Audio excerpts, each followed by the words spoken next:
네, 여러분 안녕하십니까. 뉴스 빅5 시작하겠습니다. 오늘 함께 하실 네 분 먼저 소개해드리겠습니다. 이종근 시사평론가, 최진영 변호사, 하재건 평론가, 이호영 변호사 나오셨습니다. 어서 오십시오. 네. 오늘 첫 번째 키워드부터 살펴보겠습니다.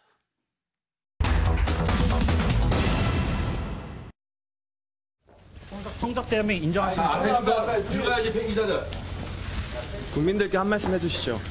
김학의 전 차관 아직도 김학의 전 차관 몇 번이나 만나셨습니까? 이번에 김학의 전 차관 몇 번 만나셨습니까? 지금도 많이 힘들고 떨립니다. 검찰에서는 누구나 다 알고 있는 동영상의 남자와 여자가 누구인지 알 수 없다고만 하였습니다. 검찰은 증거가 부족하다, 영상이 식별이 안 된다는 말로 저에게 동영상에 찍힌 행위를 시키기도 하였고 증거들을 더 제출하라고 하였습니다. 성폭력 사건의 주요 증거는 피해자의 진술이라고 알고 있는데 저는 진술에 증거자료까지 제출하였지만 가해자에게 무혐의 처분이 내려졌습니다. 대통령님, 국민 여러분 살려주세요. 그대를 용서하면 안 됩니다. 김학의 사건을 당시 검찰이 어떻게 수사를 했는지, 이게 봐주기 수사가 아니냐, 이종근 평론가지.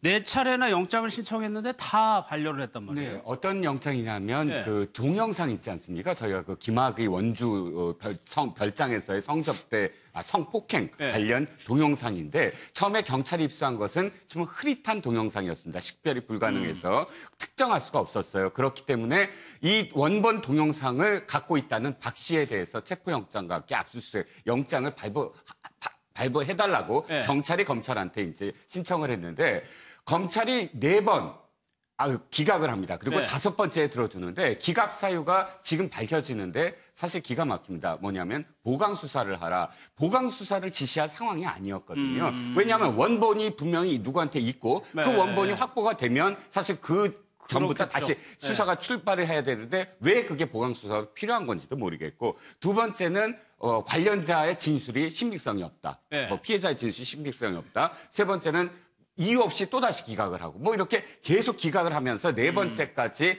별 이유 없이 그대로 기각을 하는 어떤 상황. 네. 열흘이나 사실은 기각을 하고 그 네. 이후에 5번째 이제 그 압수수색 영장을 발부를 하는데 그 동안 사실은 엄청나게 많은 시간을 준 거 아닙니까? 그렇죠. 벌어준 거 아닙니까? 그러니까 네. 석연치 않은 그런 대목들이 지금 드러나고 거의 있는 한 달 뒤에 결국에 영장이 나오는데 그래가지고 김학의 전 차관이 특수관관 혐의에 대해서 무혐의를 받는데 거기에 이유를 보니까 글쎄요. 지금에 와서 이 내용을 보면은 납득이 잘 안 간단 말이에요. 그렇습니다. 그 사이에 또 그 법률 해석에 관한 전체적인 의견이 좀 특히 성범죄에 관해서는 좀 바뀐 거가 있는데요. 예. 불기소 이유의 가장 핵심은 뭐냐면은 피해 여성의 진술에 신빙성이 없다. 이렇게 그 정리할 수 있을 것 같은데요.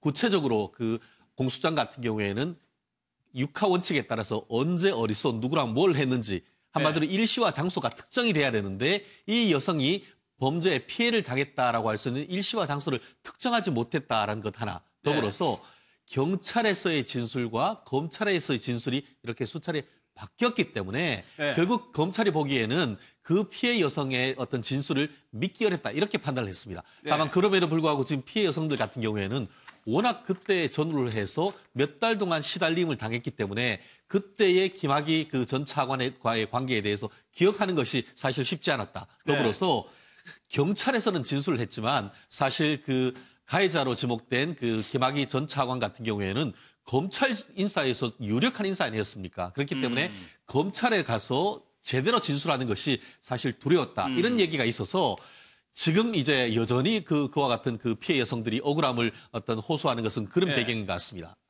그러니까 이것이 지금 피해자다움을 당시에 검찰이 굉장히 크게 요구를 했다는 점과 당시에 윤중천 사장이 엄청난 협박을 하고 있었다고 피해자들이 진술을 하고 있었거든요. 네, 그러니까 이 성범죄 피해자라고 하는 여성한테 피해자 다움을 요구하면 안 된다는 게 요즘에 중론으로 나오고 있는데 그러니까 피해자 다움이 뭐냐면 왜 성범죄 당할 때 적극적으로 저항하지 않았느냐, 당한 다음에 왜 신고를 안 했느냐, 그리고 가해자하고의 관계를 왜 유지했느냐 이런 것을 한 것을 보면 당신은 성범죄를 안 당한 것이다. 이렇게 예단하면 안 된다는 거죠. 근데 당시에 보면 그 피해를 당했다는 여성 한 명한테는 그 가해자가 속옷 차림으로 있었는데 왜 돌아 나오지 않았느냐. 이게 의심이 된다. 검찰이 그렇게 이야기를 하고. 그다음에 또 다른 여성한테는 왜 주변에 도움을 청하지 않았느냐. 예. 또 다른 여성한테는 성폭행 당했으면 바로 뛰쳐나와야지. 예. 왜 별장에 계속 머물렀느냐. 이런 식으로 그러니까 이 피해 여성들의 말은 못 믿겠다. 이렇게 배척을 했다는 건데 이 피해 여성들이 하는 말은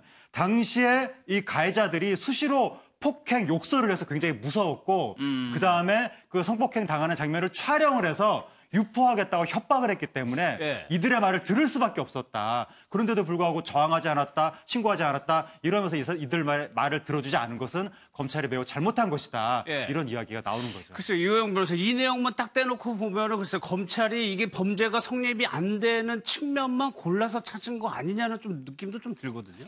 네, 이제 흔히 이렇게 검찰이 어떠한 사건을 수사를 해서 예. 기소를 하는 데는 이제 가장 중요한 것은 이 사건을 기소했을 때 법원에서 유죄의 판결이 나올 정도의 그런 유죄 증명이 가능하겠느냐. 이것을 이제 수사 결과를 종합적으로 판단을 해봐야 되는데요. 예. 지금 이 사건 같은 경우는 이제 지금 대검 진상조사단에서 조사를 하고 있는 것도 결국은 그 당시에 확보된 증거가 나중에 이제 기소가 됐을 때 형사재판에 유죄 판결이 나올 정도로 충분한 예. 어떤 그런 증거가 확보되어 있었음에도 불구하고 덮은 것이 아니냐라는 그런 좀 얘기가 나오고 있어서요. 예, 예. 이 부분은 조금 살펴봐야 될 것 같고 예. 지금 뭐 일각에서는 그 당시에 그 김학의 전 차관과 러닝메이트라고 할까요? 그 상관이 이제 그 현 지금 자유한국당 대표인 황교안 법무부 장관인데 예. 그래서 당시에 법무부 장관과 차관이 혹시 이 사건을 덮으려고 한 것이 아니냐라고 예. 지금 여당에서 이렇게 문제를 삼는 부분까지도 나아가고 있어서 이 부분은 그 당시에 확보된 그 고화질 동영상과 피해자들 진술의 신빙성 이런 것들을 종합적으로 고려했을 때 이제 당시에 사건을 덮었는지 여부에 대해서도 추후 조사를 해봐야 될 것 같습니다. 알겠습니다.